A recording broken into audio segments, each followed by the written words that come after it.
Hi everybody, it's Christina and we're back for part 4.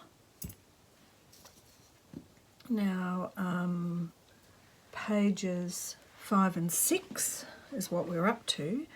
However, Anne did a little kind of an interlude where she stitched some pages together, and I thought I would wait till the end, but I actually found it beneficial. So I have actually stitched, so this is going to have the front cover, page 1 and 2, and I have actually stitched together pages 2 and 3. So I thought I would stitch together before starting page 5, page 5, before starting page 5. One of the things Anne suggested was putting some lace, tacking some lace down. I already realised I've got lace along the edges already, so I was already doing it on the outside, but I thought, what about doing it on the inside here?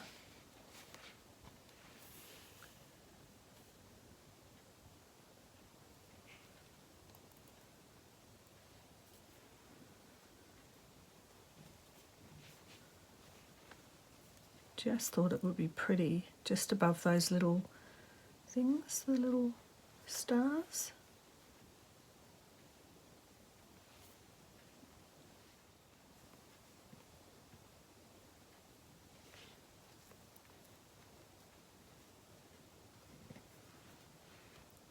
Now I just use this cotton.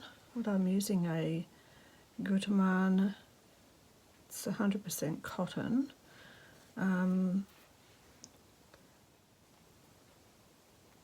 To join the pages. I'm just going to do a quick little running stitch here.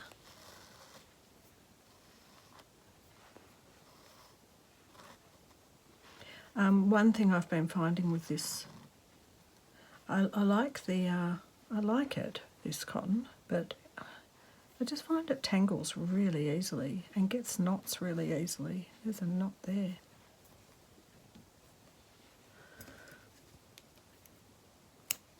Gets kind of curly-whirly or something. I'm not quite sure what happens with it.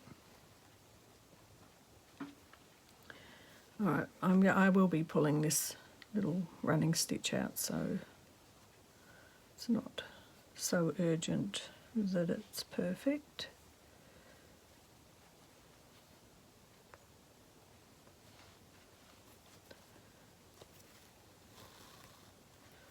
Just getting it to go down in place.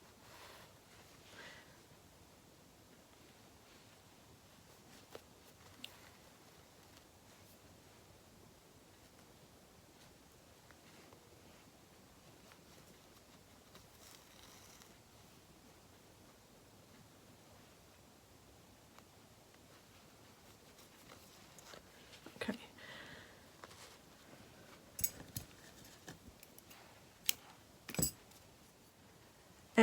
Anne was suggesting introduce a colour you haven't used before, and also either yo-yos or Suffolk puffs, they're called. So I have just tacked everything down. So I've introduced a little bit of the broderie anglaise with a bit of pink ribbon. That pink ribbon is continuing under here and here. Then I thought I would introduce a little bit of the applique that I've had sitting around, and I have it's like a large doily that are all little tiny crocheted squares, so I've cut them into each square. So I've got that. Now I did make some Suffolk puffs. So I introduced this colour, and there's a couple of ways. So I found with this material, so it's the same as this, it's not really a thick material by any means, but to do the puffs I found folding under the little bit and trying to join them meant that I couldn't do anything smaller than that size without it really bunching up too much. So then so Anne suggested that you can do it without tucking a bit under. So then I did a couple with just the raw edge, and I don't mind them. They're good too, I like them. I had a bit of scraps, so I decided to sew them all down. So this will probably go somewhere here, maybe, who knows. And I've made a few other ones. This was another suggestion. Anne said you can tuck a little bit of a different material into the centre and leave the hole a bit open, or you can leave them a bit closed. So I made quite a few last night. This was another larger one with the tucked under bit, and these are all the ones with just the frayed edges. I want to tack this down a little bit more. As Anne says, the tacking down means that you actually keep it in place, and then you can work out what you're doing from there without having the pins in the way. So today we're having a beautiful weekend. It's very warm. It's balmy. That's the word. Balmy. Really lovely. Of course, we're allowed to now meet another family. Well, no more than 5 people in a group, but we are allowed to meet at a park as long as we're 5 kilometres within our boundary, within our 5k radius. Obviously there are a lot of people who live right near the beach, so yesterday about 1,000 people went to the beach, and technically they probably were within their 5k, and they were probably not in groups of more than 5. But the problem was, as there is always, when it's a large group of people, everyone says, well, they're all being bad and naughty.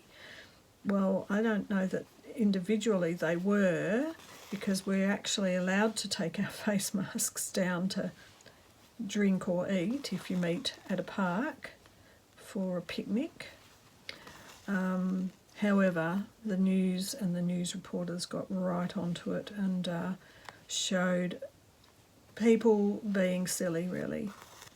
People just mucking around without face masks on, going up. One even went up and kissed the reporter on the cheek. And what if that person was asymptomatic, and what if that reporter now has gotten sick? I bet that reporter will be a bit annoyed that that's what his chosen job is at this moment. But the main thing is, so this is the thing for me, okay? So someone who's at a higher risk, someone who has self-isolated for more than a year since I had surgery, because I was self-isolating already to get my immunity back up after surgery and cancer. And so now what's happening is they could have ruined it. I mean, people like me do it because we have to, because we don't want to get sick. But however, those people are like, maybe they won't get sick, maybe they're younger. And I think all power to people having a bit of fun and enjoying themselves. But I've been doing this for over a year, and if they've ruined it for me for Christmas, because I have not seen my family since, most of my family, since last Christmas. And I think if they've ruined that for me, that I'm not impressed at all, because, it's not that easy to be self-isolated for this long. It's kind of ridiculous. I mean, when you live basically on your own and without, a partner or anything, it's crazy. Crazy.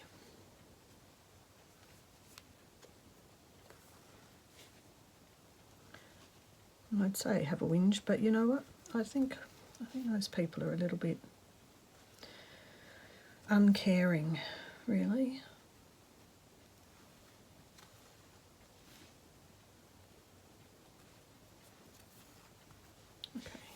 There's that one.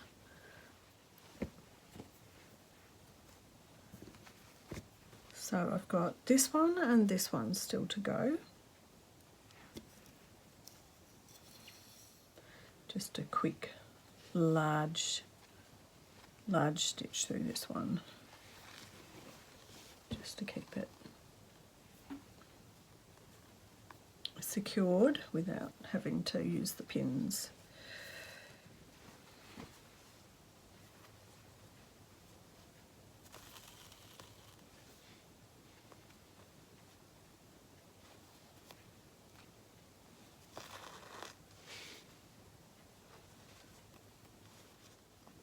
Okay, that'll do that. I'm just leaving some of these threads in case, I'll be able to use that to join these two pages together. We've got these two as well, but I'm going to do the same process, and then I'll be working out what to do with these. However, right, so that's the extra colour I'm bringing in. I already had a bit of pink added from the page before. I'd already put it in with this and with the little card. Now I've brought in this colour as well. Something has to go in the middle of that though.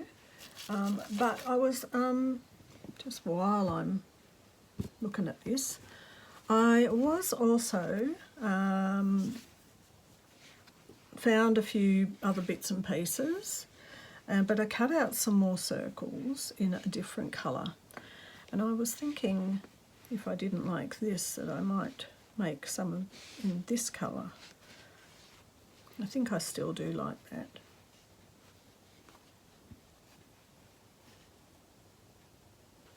This is the material that was used on the little hearts. No, I'm not convinced. I'm not convinced. Okay, I've got those for another time, and that's fine. And maybe even another book. Yes, perhaps that's the thing. But I just thought I'd quickly go through. So if you haven't seen anyone else doing the little puffs, Suffolk puffs. It made me want to go and do a little bit of research about why they were named that. Right, so we call them yo-yos as well.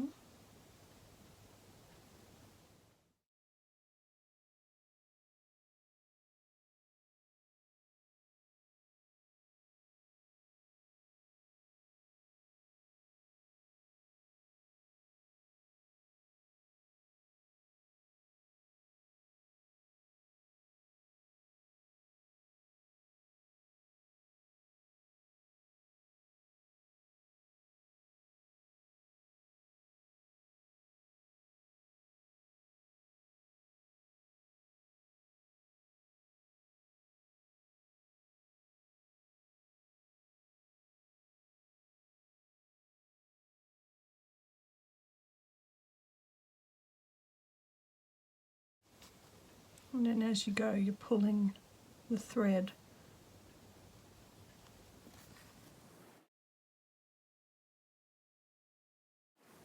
And pushing the centre in.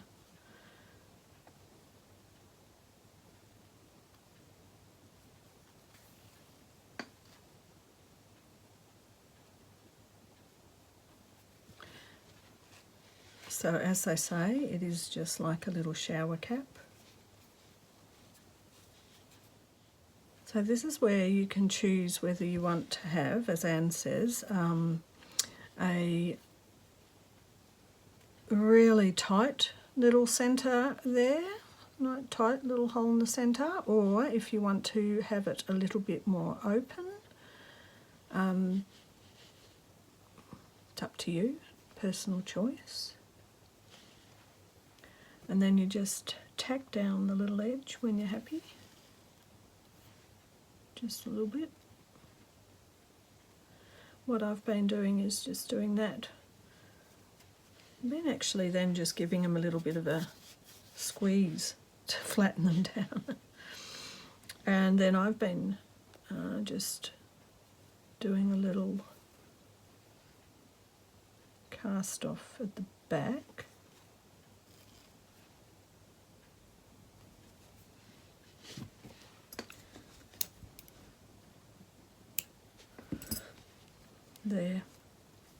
would be lovely to find some antique ones of these. That would be amazing. I'm not 100% convinced that I'm putting this particular pink. I think these are very, they're not as bright. They're dulled down. They're a bit more antique-y colours, so I don't think it works. But I just wanted to show how I did it, in case you haven't seen one done before. And what I need to do, I think, for now, is finish tacking down this and coming up with some stitches as well, because these are the decoration, but there's a gap there, you know, there's these bits here. Oh, the other thing Am said was the frayed edges. So use a colour you don't use normally, have some frayed edges, and make some Suffolk puffs or yo-yos. So that's the challenge for today.